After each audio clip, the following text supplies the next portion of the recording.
দর্শক আপনাদেরকে আমন্ত্রণ জানাচ্ছি চ্যানেল 24 এর নিয়মিত আয়োজন আকিস সিমেন্টের সৌজন্যে মুক্তবাক অনুষ্ঠানে। আজকে আমরা বিষয় ঠিক করেছি খালেদা জিয়ার বিরুদ্ধে গ্রেফতারি পরোয়ানা, টক অব দ্য টাউন আজকে সারাদিনের এই দেশের মানুষ যারা দেশের বাইরে থাকেন তাদের জন্য।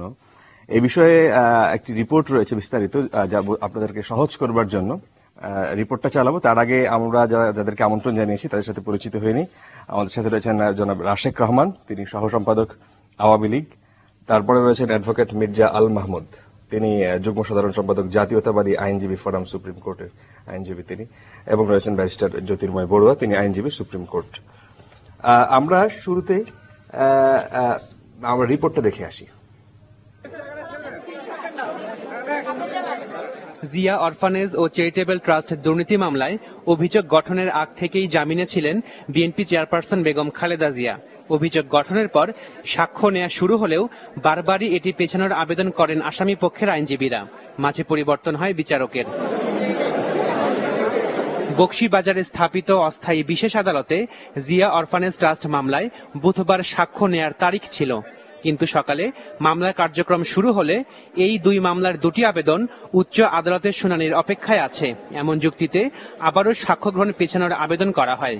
এর বিরোধিতা করেন দুদকের আইনজীবী, আবেদন করেন আইনগত ব্যবস্থা নেয়ার। শুনানি শেষে আদালত বলেন, মামলার 63 কার্যদিবসে মাত্র 7 দিন হাজির ছিলেন বেগম খালেদা জিয়া। আর বুধবার সাক্ষ্য নেয়ার তারিখ থাকলেও আদালতে নেই সাবেক সংসদ সদস্য কাজী সালিমুল হক কামাল ও ব্যবসায়ী শরফুদ্দিন আহমেদ। তাই ন্যায় বিচারের স্বার্থে মামলার দুটি দ্রুত নিষ্পত্তির জন্য বিএনপি চেয়ারপারসন সহ 3 জনেরই জামিন বাতিল করে গ্রেফতারি পরোয়ানা জারি করা হলো। যেহেতু তার পক্ষে দায়িত্ব নিয়ে কেউ মামলা পরিচালনা করার জন্য কোন সিনিয়র আইনজীবী অত্র আদালতে আসেনও নাই এবং দরখাস্তও দাখিল করেন নাই, সেহেতু বেগম খালেদা জিয়ার অনুপস্থিতির কারণ যে দরখাস্তটা একজন দিয়েছিলেন সেটাকে নামঞ্জুর করে তার বিরুদ্ধে গ্রেফতারি পরোয়ানা দিয়েছে। গ্রেফতারি পরোয়ানা জারি হলেও সাক্ষ্য নেওয়া অব্যাহত থাকে। সাক্ষ্য শেষ করেন মামলার বাদী হারুনার রশিদ। এরপর গ্রেফতারি পরোয়ানা প্রত্যাহারে বেগম জিয়ার আইনজীবীরা আবেদন করলেও সেটি খারিজ করে দেন আদালত।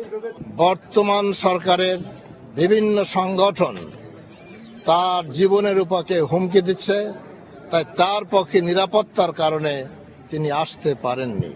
তাই তার বিরুদ্ধে যে গ্রেপ্তারি পরোয়ানা যারা দিয়েছেন তার পক্ষে সময় প্রার্থনা করার পরেও সেটা ন্যায় বিচারে পরিপন্থী। জিয়া অরফানেজ ট্রাস্ট মামলার অপর আসামি তারেক রহমানকে আদালতে হাজিরে আবেদন করেন দুদকের আইনজীবী। মামলার পরবর্তী ধার্য তারিখ 4 মার্চ তারেক রহমানকে হাজির হওয়ার নির্দেশ দেন আদালত। প্রিয় দর্শক, আমাদের সাথে আরো একজন আলোচক রয়েছেন, শাহ মোহাম্মদ আশরাফুল হক, তিনি তার বাসা থেকে যোগ দিচ্ছেন আমাদের সাথে, পাবলিক প্রসিকিউটর তিনি দুদকের। আমরা আপনার কাছ থেকে শুরু করি। প্রথমে আপনার কাছ থেকে জানতে চাই, আমরা বিএনপির একজন আইনজীবী, সিনিয়র আইনজীবী, তার কাছ থেকে শুনছিলাম যে তিনি বলছিলেন যে ন্যায় বিচারের পরিপন্থী খালেদা জিয়ার বিরুদ্ধে যে গ্রেফতারি পরোয়ানা, আপনার মতামতটা শুনি এই বিষয়ে।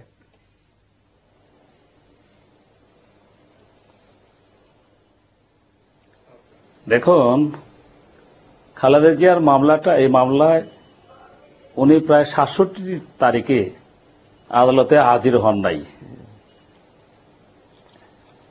এবং এই মামলায় ন্যায় বিচারের যে অবস্থানটা তা নিশ্চিত করতে হলে ওনার প্রতিটি তারিখে থাকার কথা, কিন্তু উনি প্রতিটি তারিখে থাকেন নাই, এবং ক্রমান্বয়ে 67টি তারিখে উনি উপস্থিতি হন নাই। আচ্ছা। এবং আজকে যেটা হয়েছে, আজকে আদালতে ওনায় উপস্থিত হন নাই, অন্যদিকে ওনার আইনজীবীও উপস্থিত ছিল না, যিনি একজন ছিলেন আদালতের কার্যক্রম শুরু হলে উনি যথাযথভাবে আদালতে ওনার আবেদন উপস্থাপন করেন নাই। আচ্ছা আচ্ছা, উপস্থাপন করেন নাই, এবং এতে যা হয়েছে তা হলো যে আদালতের সম্মুখে বিচারের জন্য যে নথিটি যখন আসলো তখন ওনার উচিত ছিল আসামির অনুপস্থিতিতে ওনার পক্ষে সময় প্রার্থনা করা। ওনার অনুপস্থিতি নিয়ে আদালতের যে আদালতে অনুপস্থিতির বিষয়ে ওনার কোনো আবেদন ছিল না। না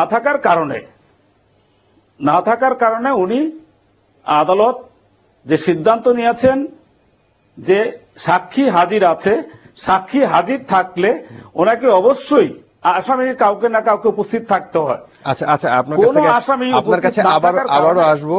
আপনাকে আমরা আশা করছি আপনি আমাদের সাথেই থাকবেন। আমরা আলোচনা আপনাদেরকে দিয়ে শুরু করি। অ্যাডভোকেট মির্জা আল মাহমুদ, যেহেতু আপনি বিএনপির রাজনীতির সাথে যুক্ত, আপনার কাছে এই প্রশ্ন যে তিনি নিজে ছিলেন না খালেদা জিয়া আদালতে, তারপরে আবার তার পক্ষে কোনো আইনজীবীও ছিলেন না, পাবলিক প্রসিকিউটর বলছেন দুদকের।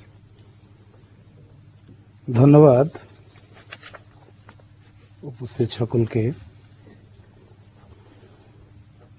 আমার লার্নেড কলিগ জনাব আশরাফুল আলম সাহেব, তিনি নিজেই কিন্তু আজকের এই বিষয়টার উত্তর দিয়ে দিয়েছেন। উনি নিজে বলেছেন যে বেগম খালেদা জিয়ার পক্ষে কোনো আইনজীবী উপস্থিত ছিলেন না আদালতে, এবং বেগম খালেদা জিয়া নিজেও উপস্থিত ছিলেন না। তো যেখানে ন্যায় বিচারের জন্য আদালতে বিচার কার্যক্রম পরিচালনা করা হয়, সেখানে ন্যায় বিচারকে সুনিশ্চিত করার জন্য আসামি, আইনজীবী এবং বাদী পক্ষের আইনজীবী তাদের সকলকে উপস্থিত থাকতে হয়। তো এই ক্ষেত্রে আসামি পক্ষের কোনো আইনজীবী উপস্থিত ছিলেন না এবং বেগম খালেদা জিয়া উপস্থিত ছিলেন না। যেহেতু কেউই উপস্থিত ছিলেন না, সাধারণত ফৌজদারি মামলা বিচার কার্যক্রম পরিচালনাকালে মাননীয় বিচারকগণ যখন এই ধরনের পরিস্থিতি উদ্ভব হয়, তখন তারা আরেকটি পরবর্তী তারিখ নির্ধারণ করে থাকেন। এটাই স্বতঃসিদ্ধ নিয়ম ফৌজদারি আইনের। আমি যতটুকু জানি, এখানে মিস্টার আপনাদের একজন নেতা বলেছেন যে তারা ন্যায় বিচার পরিপন্থী বলে মনে করছেন। আমরা একটু আপনার কাছ থেকে শুনি, তারা এই চিন্তা করবার কোনো সুযোগ আছে কিনা, আপনি কি মনে করেন? না, এটা চিন্তা করার তো কোনো সুযোগই নেই। এখানে যে তথ্যগুলো আপনার টিভি চ্যানেলের নিউজ এবং দুদকের সম্মানিত আইনজীবীর মাধ্যমে ফুটে উঠেছে, এদের ব্যাপারটা খুব পরিষ্কার। প্রথম কথা হচ্ছে, আমি একটা স্টেটমেন্ট করতে চাই। আমার কাছে মনে হয় আজকে বেগম খালেদা জিয়ার ওখানে উপস্থিত না হওয়া এবং অ্যাসাইন যে লয়ার, অর্থাৎ যিনি আইনজীবী, তিনি নিজে না যাওয়া, এটা সবকিছুর চেষ্টা করার পরে একটি ফাঁদ তৈরি করার মতো একটি ব্যাপার। অর্থাৎ 5ই জানুয়ারি নির্বাচনের 2015 সালের 5ই জানুয়ারির যে অবরোধ শুরু হলো 5 জানুয়ারি থেকে, তখন থেকে যত নাটক চলেছে, অর্থাৎ আমাদের 6 কংগ্রেসম্যানের জাল সই, আমাদের মাহমুদুর রহমান মান্না সাহেবের ঘটনাগুলো, আমাদের অমিত শাহর সাথে কথাবার্তা, সকল ধরনের মিথ্যাচার যখন জাতির সামনে উন্মোচিত হয়ে গেছে এখন শেষ পর্যন্ত, এবং নিজেকে অবরুদ্ধ রাখার যে নাটক, আপনি খেয়াল করবেন মাহমুদুর রহমান মান্না সাহেবের দীর্ঘ কথোপকথন, সেটা যদি আপনি পর্যালোচনা করেন সাদেক হোসেন খোকা সাহেবের সাথে, সেখানেও পরিষ্কার ইঙ্গিত আছে যে তিনি অবরুদ্ধ নন। এবং এগুলো যখন সব ফাঁস হয়ে গেছে এবং ব্যর্থ হয়েছে, তখনই কিন্তু এই যে একটা স্থূল বুদ্ধির পরিচয়, অর্থাৎ আমি নিজেও যাব না এবং আমার আইনজীবীকেও পাঠাবো না, খুব স্বাভাবিক ব্যাপার। আপনার নামে যদি ফৌজদারি মামলা থাকে, আপনি নিজে যদি হাজির নাও হতে পারেন, কেন হাজির হতে পারলেন না সেটা এক্সপ্লেইন করার জন্য তো আপনার নিজস্ব একজন আইনজীবী থাকতে হবে। অর্থাৎ আপনি সেখানে কাউকে উপস্থিত করে আপনি চাচ্ছেন যে আপনার নামে গ্রেপ্তারি পরোয়ানা একটা হোক, এটা তো আইন। যে আপনি কাউকে সমন জারি করলেন অথবা আপনার অমুকদের হাজির হওয়ার কথা, কিন্তু আপনি একটা প্লজিবল এক্সপ্লেনেশন, অর্থাৎ যথার্থ কারণ দর্শানো ছাড়া আপনি যদি উপস্থিত না থাকেন, তাহলে বাংলাদেশের যে কোনো কোর্টের যে কোনো বিচারককে গ্রেপ্তারি পরোয়ানা ইস্যু করতে হবে। এখন যদি এই গ্রেপ্তারি পরোয়ানাকে কেন্দ্র করে কোনো পলিটিক্যাল ইস্যু নতুন করে তৈরি করা যায়, এই আশাতেই কিন্তু এই কাজটা করা হয়েছে। কারণ দেখুন, 67টি কার্য দিবস আমাদের দুদকের আইনজীবী এবং আপনাদের সংবাদের 63, আমি 7 আর 3 বাদ দিয়ে 60 দিনই ধরলাম। 60টি কার্য দিবসে উনি উপস্থিত হয়েছেন মাত্র 7 দিন। তার মানে কি, উনি কি তুচ্ছতাচ্ছিল্য করছেন না? যেই দেশের আইনের উপরে ভিত্তি করে উনি এই দেশের প্রধানমন্ত্রী ছিলেন, বিরোধী দলীয় নেত্রী ছিলেন এবং আবারও নিশ্চয়ই প্রধানমন্ত্রী হওয়ার স্বপ্ন দেখেন, সেই দেশের আইন ব্যবস্থাকে কিন্তু অবজ্ঞা করছেন তিনি। এবং আপনি দেখবেন এই 60টি কার্য বা এই 67টি কার্য দিবস যতদিন ধরে চলেছে, ততদিনে উনি কি বহু সেমিনার, বহু সিম্পোজিয়াম, বহু বিবৃতি বা 10, 12, 13টি বড় বড় জনসভা করেননি? তাহলে তিনি কোর্টে উপস্থিত হচ্ছেন না কেন? উনি যদি এই মামলাকে ভয় না পান, এখানে ওনার হারানোর যদি কিছু না থাকে, উনি যদি দুর্নীতিগ্রস্ত নাই হয়ে থাকেন, একজন বাংলাদেশের একটি বৃহৎ দলের চেয়ারপারসন হিসেবে তার উচিত মাননীয় আদালতের সামনে হাজির হয়ে আত্মপক্ষ সমর্থন করার মধ্য দিয়ে দেশ ও জাতির কাছে প্রমাণ করা যে আমার ভয়েরও কিছু নাই, আমার হারানোর কিছু নাই, আমার এই সৎসাহস আছে। এই যে পালিয়ে বেড়ানোর যে একটা প্রবণতা, এবং আপনার এই 67 দিনের ভিতর মাত্র 7 দিন উপস্থিত থাকা এবং বাকি দিনগুলো হরতাল দিয়ে কোর্টের কার্যক্রম যাতে ব্যাহত হয়, এটা তো জাতির কাছে পরিষ্কার। আচ্ছা, এবং শেষ পর্যন্ত যেটা হয়েছে যে আজকে হরতাল এবং অবরোধটা এমন একটা ডাইলুটের জায়গায় চলে গেছে যে ওনার নিজের স্বার্থে ডাকা হরতালের কারণে সমস্ত বাংলাদেশের আইন প্রক্রিয়ার উপরে আস্থাশীল যেসব মানুষরা আইনের সমাধান নিতে ওখানে উপস্থিত থাকেন, তারাও কি বঞ্চিত হচ্ছেন না? ওনার মাধ্যমে তো এই লক্ষ লক্ষ টাকা জড়ো হয়ে থাকা মামলা, সেগুলো আরো দিন দিন আরো বাড়ছে। আচ্ছা, আমরা একটু ব্যারিস্টার জ্যোতির্ময় বড়ুয়া আপনার কাছে শুনি। তিনি বলছিলেন যে খালেদা জিয়া নিজেই চাইছেন যে তাকে তার এই গ্রেফতারি পরোয়ানা বা তাকে গ্রেফতার করা হোক। ধন্যবাদ। আপনার কি মনে হয়? আমি আসলে আইনজীবী হিসেবে যদি আমার ব্যাখ্যাটা দিতে হয়, তাহলে আমি এইভাবে রাজনৈতিক সরলীকরণ আমি করব না। এটার আমার ব্যক্তিগত অভিমত যেটা, সেটা হচ্ছে 67 কার্য দিবস বেগম জিয়ার অনুপস্থিত থাকার যে যুক্তিটি দেয়া হচ্ছে বা আমরা সংবাদটি জানছি, 67 কার্য দিবস বিচারক অ্যালাউ করেছেন। কেন করেছেন সেটা বিচারক ভালো জানবেন। যেহেতু বিচারাধীন বিষয়, সাবজুডিস ম্যাটার নিয়ে এর অন্তর্গত বিষয়গুলো নিয়ে আমি কিছুই বলবো না, বা আমাদের সে আলোচনা করার সুযোগও নেই। আমরা অর্নামেন্টারি বিষয়গুলো নিয়ে কথা বলতে পারি, এর ভিতরে বেশি ভিতরে গিয়ে আমরা আর কথা বলার আইনজীবী হিসেবে আমি ব্যক্তিগতভাবে বিশ্বাস করি যে আর কোনো সুযোগ নেই। এটি রাজনৈতিকভাবে হয়েছিল কিনা বা রাজনীতি করতে গিয়ে তিনি কোনো সুযোগ নেওয়ার জন্য তিনি নিজে গ্রেফতার হতে চান, এরকম কোনো কিছু আছে কিনা, সেটা আইনজীবী হিসেবে যদি আমি ব্যাখ্যা করি তাহলে আমার কাছে আসলে কোনো উত্তর নেই, এবং এই প্রশ্নের উত্তর আমি দিবই না এভাবে। আমি যেটা বোঝার চেষ্টা করছি, যেটি অন্যভাবে একটু যদি বলি, আপনারা হয়তো জানেন যে আইনজীবীদের নির্বাচন চলছে। আমাদের বাৎসরিক যে কমিটির যেটা হয় সেটির নির্বাচন, ঢাকা বারের নির্বাচনের আজকে প্রথম দিন। আচ্ছা, আইনজীবী হিসেবে সবাই আসলে এই নির্বাচন নিয়ে ব্যস্ত, সেটি আওয়ামী লীগ বলুন, বিএনপি বলুন, বা যারা সাধারণ আইনজীবী আছে সবাই। সেই সব কারণে হোক, কোঅর্ডিনেশন করতে গিয়ে কোন রকমের দুর্বলতার কারণে হোক, কোনো না কোনো কারণে বোধহয় কোনো আইনজীবী যেতে পারেননি বা উপস্থিত থাকেননি, এইটা ওনাদের একটা যুক্তি হতে পারে। কিন্তু আইনজীবী হিসেবে বলবো যে এটা একটা আসলেই দুর্বলতা, কেউ না কেউ একজন থাকা উচিত ছিল, কারণ এটা এরকম একটা সেন্সিটিভ মামলা। এবং বেগম জিয়ার যিনি নিয়োজিত আইনজীবী, তিনি নিজে যেতে না পারলেও তার মনোনীত কোনো না কোনো একজন প্রতিনিধি আদালতে উপস্থিত থাকা উচিত ছিল, তাহলেই আজকে অনাকাঙ্ক্ষিত বিষয়টি সৃষ্টি হতো না।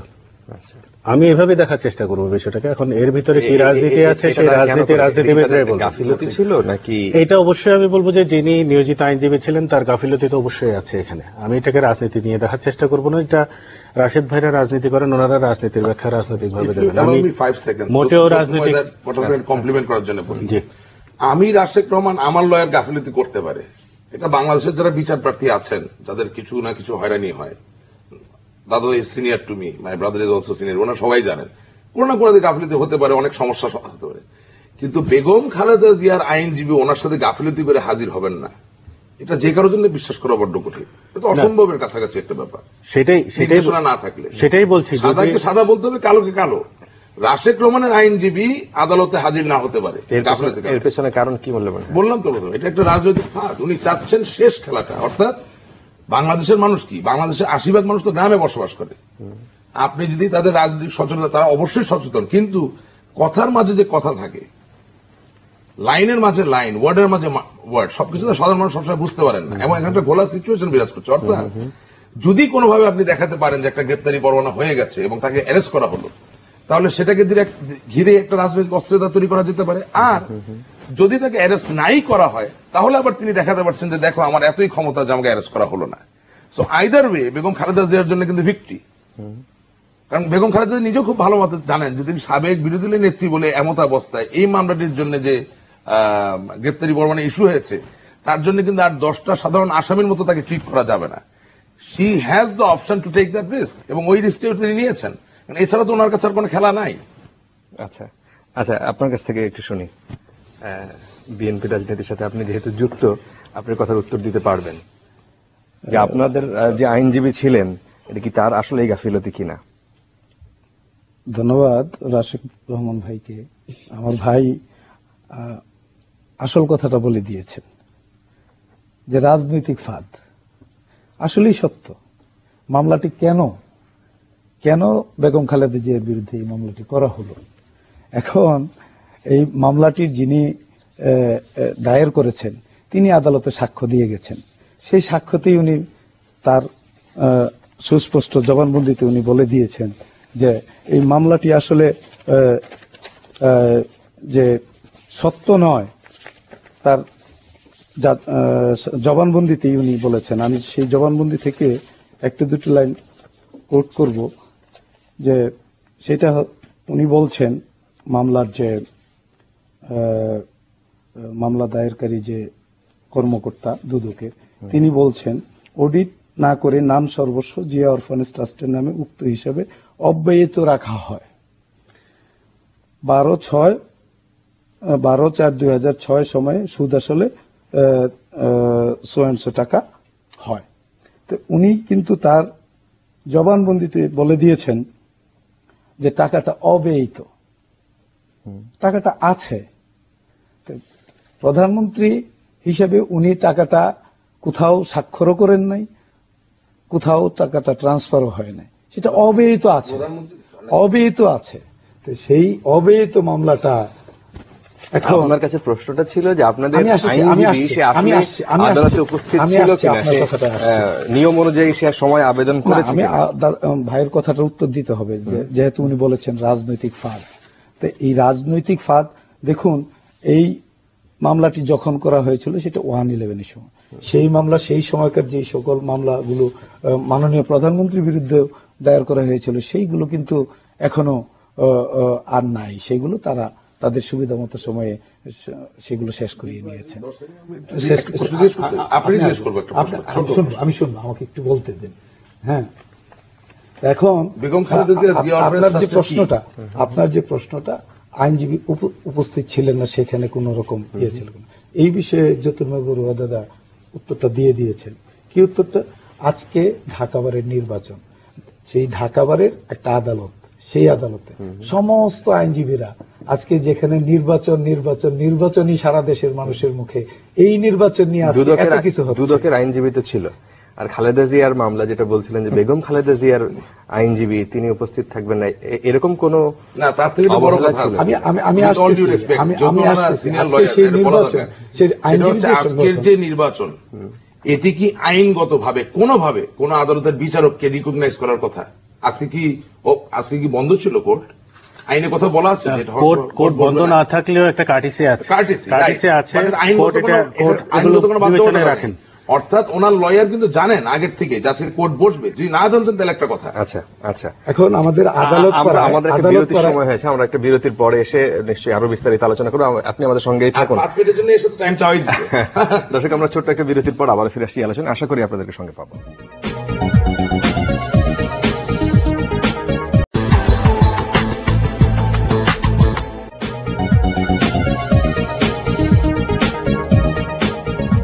দর্শক, আরো একবার আমন্ত্রণ, আপনারা দেখছেন আকিস সিমেন্ট মুক্তবাক। আজকে আমরা আলোচনা করছি খালেদা জিয়ার বিরুদ্ধে গ্রেফতারি পরোয়ানা নিয়ে। আমাদের সাথে রয়েছেন শাহ মোহাম্মদ আশরাফুল হক, পাবলিক প্রসিকিউটর, তিনি দুদকের। তার কাছ থেকে আমরা একটু শুনে আসতে চাই যে এই মামলায় পরবর্তী পদক্ষেপ আপনাদের কি। আর এখানে একজন বিএনপির সাথে রাজনীতি করেন আইনজীবী, তিনি আমাদের সাথে আছেন। তিনি বলছিলেন যে অনাস্থা একটি দরখাস্ত দেয়া ছিল যে যিনি বর্তমান বিচারপতি আছেন, সেই ক্ষেত্রে আপনাদের বক্তব্য কি?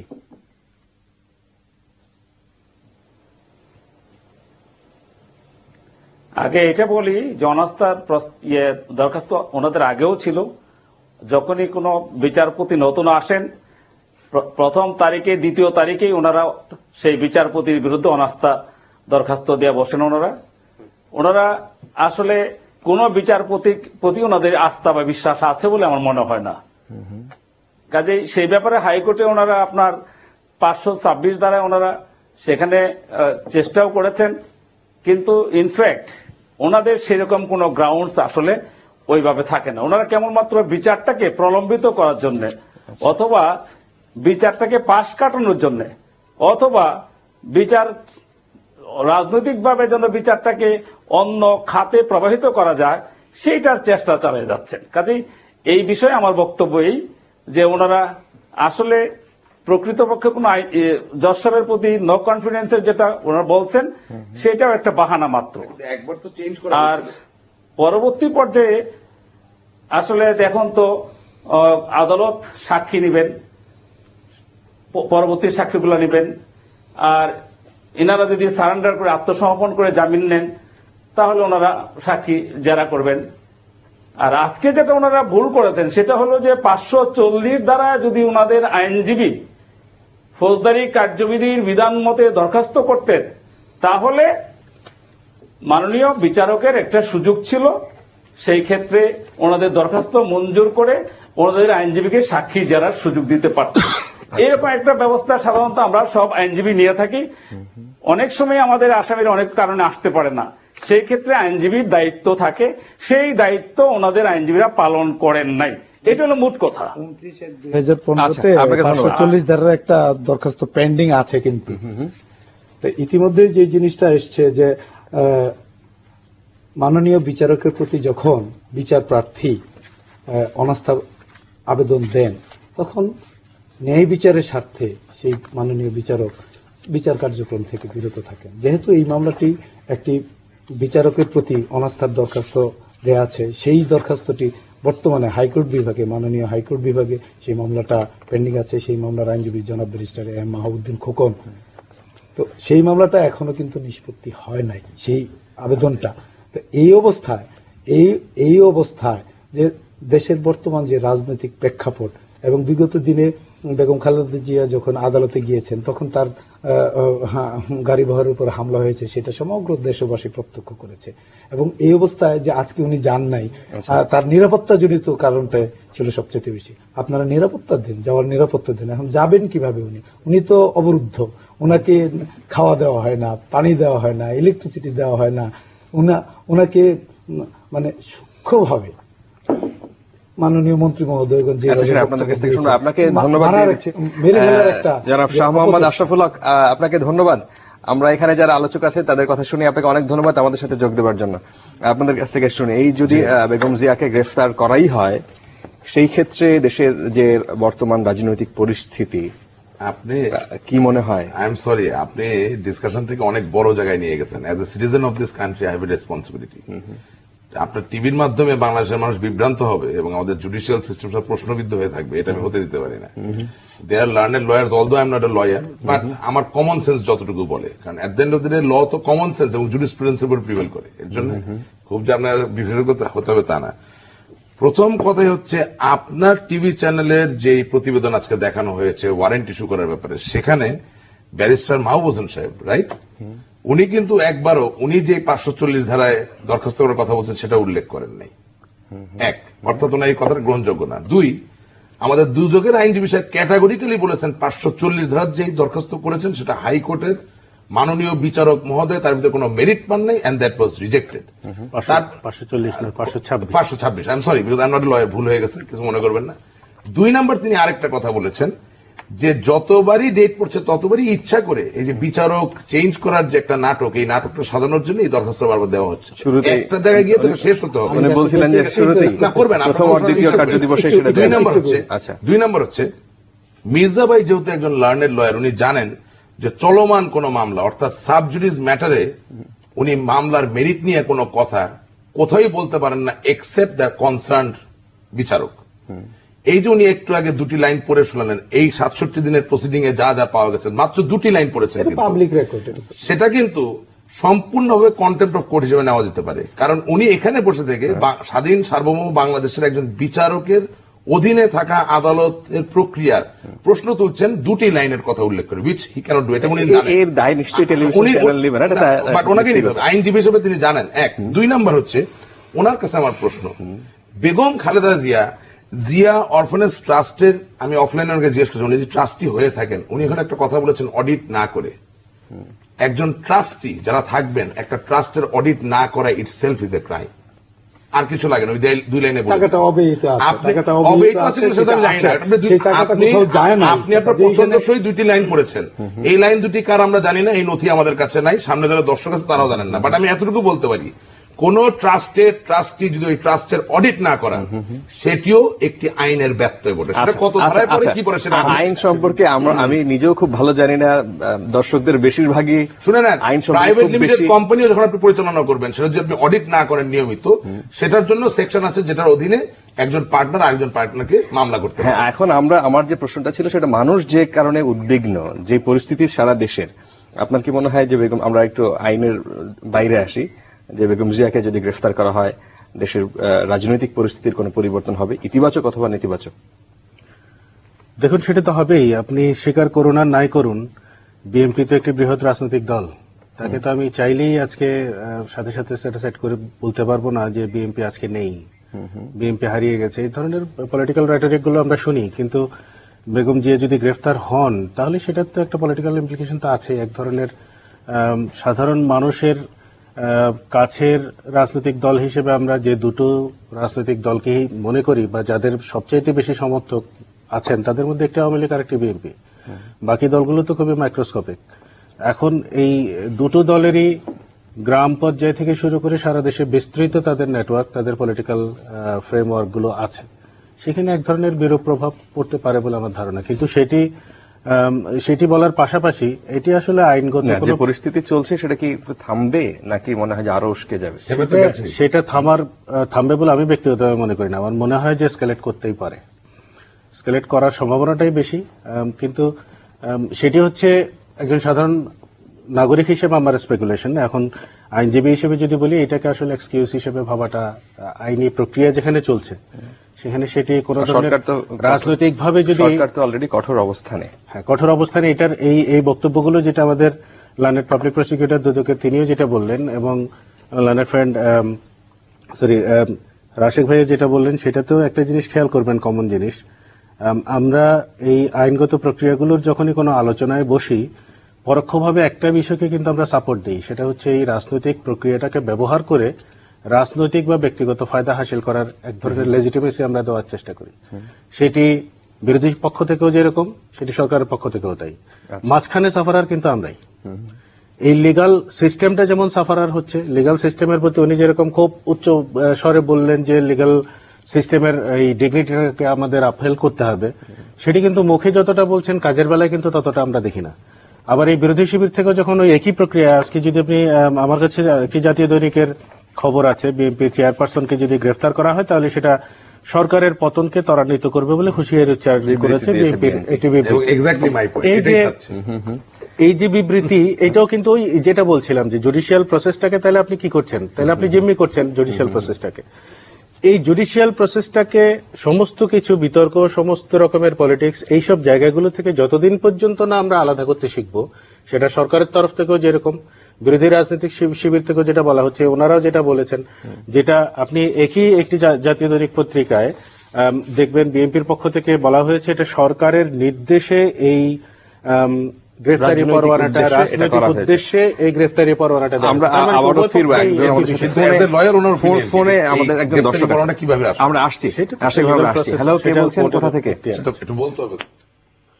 হ্যালো, আসসালামু আলাইকুম। জি, ওয়ালাইকুম আসসালাম ভাই, আমি কিশোরগঞ্জ তারাইল থেকে বলছি। জি বলুন, আমরা শুনতে পাচ্ছি। এখন আমাদের যে বাংলাদেশের যে কালচারটা, বর্তমানে যে মানে পরিস্থিতি, মিডিয়াতে কথা বললেও ভয় হয় আমাদের, যে কোন সময় না জানি একটা সরকারের বিরুদ্ধে কথা বললে বা তার সমালোচনা করলে সে না জানি কোন সময় আমাদের সাধারণ মানুষকে গ্রেফতার করে। আচ্ছা আচ্ছা, আপনার এটা কেন মনে হয়? আচ্ছা, আমার মনে হয় এটাই যে আজকে দেখতাম যে মিডিয়ার মাধ্যমে মিডিয়াকে নিয়ন্ত্রণ করছে, এরপরে আপনার এই যে পেপার পত্রিকা, আমরা সাধারণ মানুষ গ্রাম হিসেবে যারা বুঝি যায় ওইগুলারে নিয়ন্ত্রণ করছে। এবং কি আজকে দেখতেছি, আমি বলতেছি, দেখলাম আজকে আপনার এই যে মিডিয়া গুলাতে আপনার বিরোধী দলের কোন নেতাকে বিবৃতির মাধ্যমে বিবৃতি দিলে ওইটাও মানে পরিষ্কার করে দেখানো হচ্ছে না। আপনার প্রশ্নটা আমরা শুনি। আচ্ছা ঠিক আছে, আমার প্রশ্নটা হলো এই যে ম্যাডাম খালেদা জিয়া যে আজকে যে সাবেক প্রধানমন্ত্রী এবং কি বর্তমানে বিরোধী দল বললে তাকে বলা হয়, ওনার যে আজকে যে দুর্নীতির মামলাটা মানে গ্রেফতারি পরোয়ানা জারি করা হলো, ওইটা তো বিগত আপনার এই যে সেনাবাহিনী ছিল, যে বিতর্কিত সেনাবাহিনী, ওই আমলের ওই মামলাটা। তাহলে উনার মামলাতে যদি হাজিরা দিতে হয়, বিচার করতে হয়, তাইলে আজকে যে বর্তমান প্রধানমন্ত্রী ছিল, যে উনার মামলা কেন হাজিরা দিতে হয় না, এবং কি উনাকে কেন হাজিরা দিতে যাইতে হয় না? আচ্ছা আচ্ছা, আমরা শুনবো এই আপনার প্রশ্নের উত্তর। আমরা একটা ছোট বিরতির পরে আবারও ফিরে আসছি। আমাদের একদমই বিরতির সময় আছে দর্শক, ছোট বিরতির পর আবারও ফিরে আসছি। আশা করি আপনাদেরকে সঙ্গে পাবো।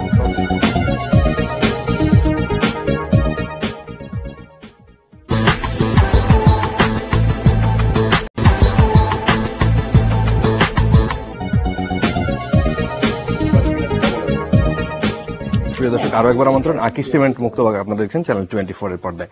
বিরতির আগে একজন প্রশ্ন করেছিলেন একটা ইস্যুতে, তার সাথে আমি একটু জুড়ে দিই। রাশিক ভাই, আপনার কাছে শুনি। সেটা হলো যে এটা হচ্ছে দুদকের করা মামলা ছিল।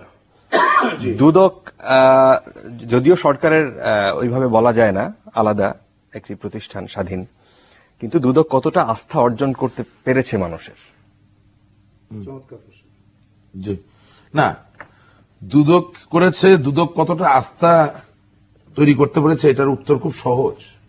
বাংলাদেশের 43 বছরের ইতিহাসে মাননীয় প্রধানমন্ত্রী শেখ হাসিনা বঙ্গবন্ধুর কন্যা সরকারে আসা পর্যন্ত কোনোদিন দুদকের কোনো ব্যালকনিতে বা বারান্দায় কোনো মন্ত্রীকে হাঁটাহাঁটি করানো যায়নি।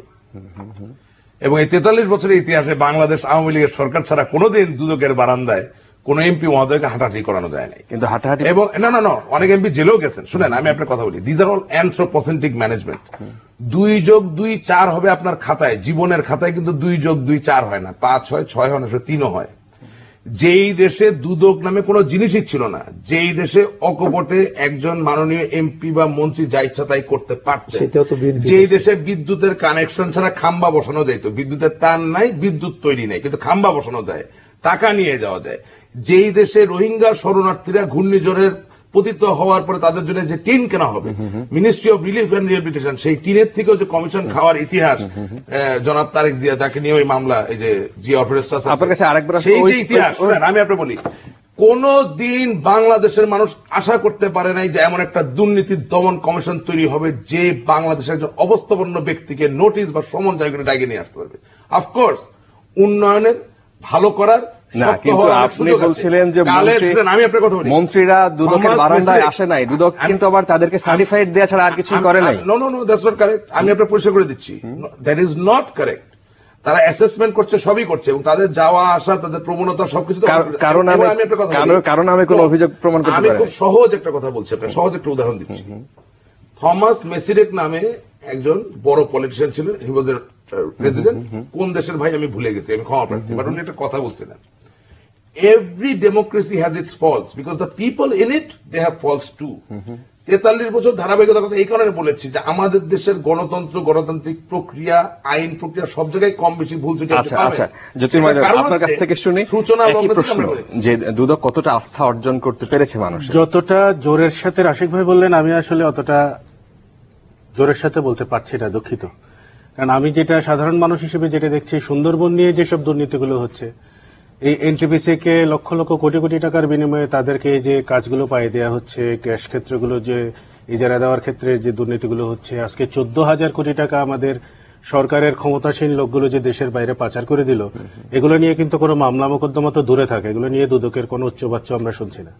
আমরা শুধু, আপনি যেটা বলছিলেন যে ওরা এই দুদক শুধুমাত্র দায় মুক্তি দেওয়ার জন্য কাজ করা ছাড়া আসলে আমরা মেজর কোন রকমের, খুব বড় রকমের কোনো কাজ কিন্তু দেখছি না, যেটি ওনাদের হয়তোবা খুব বেশি আর পারা যাচ্ছে না, যেটাকে কোনোভাবে অ্যাভয়েড করা। বোধহয় এই 2-1টা জায়গায় বোধহয় আমরা দেখছি যে হচ্ছে, সেগুলো বলছি যে কটা খুব মানে চেষ্টা করেও যেগুলোকে কোনোভাবে ছাড় দেওয়া যাচ্ছে না, সেগুলো বোধহয় জালে আটকা পড়ছেন। কিন্তু মেজর যে আমরা কোনোভাবে আসবো আপনার কাছে, আমি ছোট করে আপনার কাছ থেকে শুনি, অ্যাডভোকেট মির্জা আল মাহমুদ, যে যদি বিএনপি নেত্রী গ্রেফতার হয়েই যান, সেই ক্ষেত্রে বিএনপির আন্দোলনটা কোন দিকে যেতে পারে?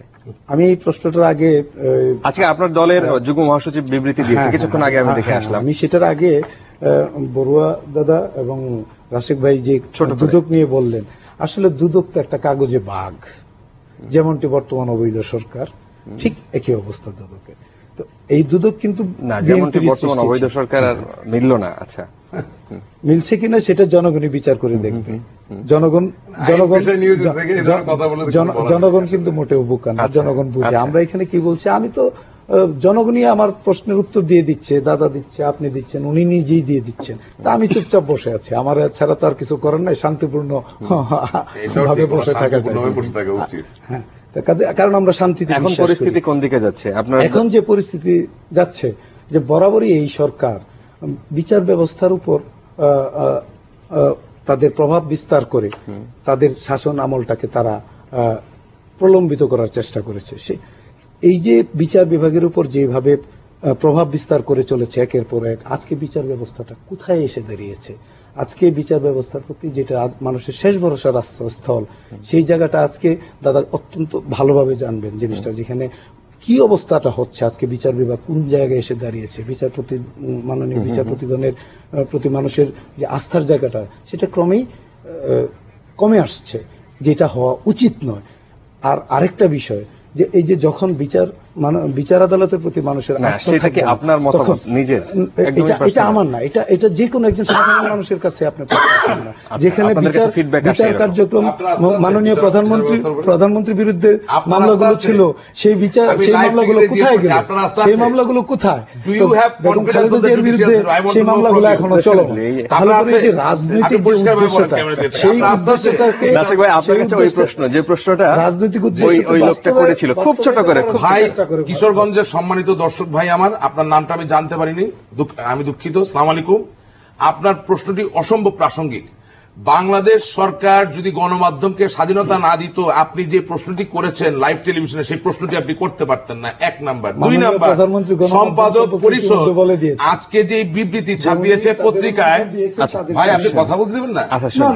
সম্পাদক পরিষদ আজকে পত্রপত্রিকায় তাদের যে বিবৃতি ছাপিয়েছে, সেটাও গণতন্ত্র, গণমাধ্যমের স্বাধীনতারই বহিঃপ্রকাশ মাত্র। শুধু তাই না, আপনি যদি বাংলাদেশের বেসরকারি টিভি চ্যানেলগুলো দেখেন, আপনি নিশ্চয়ই খেয়াল করে দেখবেন যে এই টিভি চ্যানেলগুলোতে মনের ইচ্ছা মতো বিরোধী শক্তি, বিরোধী দল, যে কোনো ব্যক্তি সরকারের সমালোচনা করতে পারছে, এবং সেই সমালোচনায় একটু আগে আমার বিজ্ঞ ভাই অবৈধ সরকার বললেন, কোনো বাধা নাই।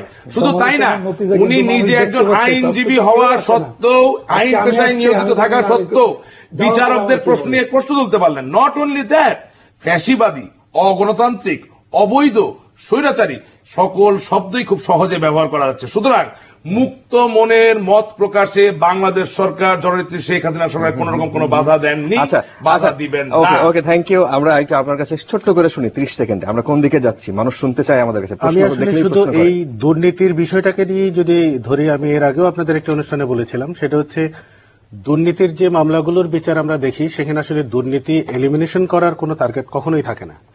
মূল টার্গেটটা থাকেই হচ্ছে পার্সোনাল পারসিকিউশন। একজন ব্যক্তির বিরুদ্ধে আমি ব্যক্তিটাকে সামনে নিয়ে আসার চেষ্টা করি, তাকে শায়েস্তা করার চেষ্টা করি, আবার সেই জুডিশিয়াল প্রসেসটাকে একটা হাতিয়ার হিসেবে ব্যবহার করে, অপারেশনের একটা টুল হিসেবে ব্যবহার করে একজন ব্যক্তিকে আমরা করি সবসময় চেষ্টা করে হচ্ছে। সেটাই আমি কোনো এই আওয়ামী লীগ বা বিএনপির আলাদা করে কোনো কিছু বলছি না। বিএনপি যখন ক্ষমতায় ছিলেন তারাও পার্সোনাল পারসিকিউশন করেছেন। 30 সেকেন্ড সময় আমাদের হাতে নাই। অনেক ধন্যবাদ দর্শক, আমাদের সাথে এতক্ষণ যারা ছিলেন। মুক্তবার্তা আজকে এখানেই শেষ করতে হচ্ছে। আগামীকাল অন্য কোনো বিষয় নিয়ে নিশ্চয়ই কথা হবে। ভালো থাকবেন।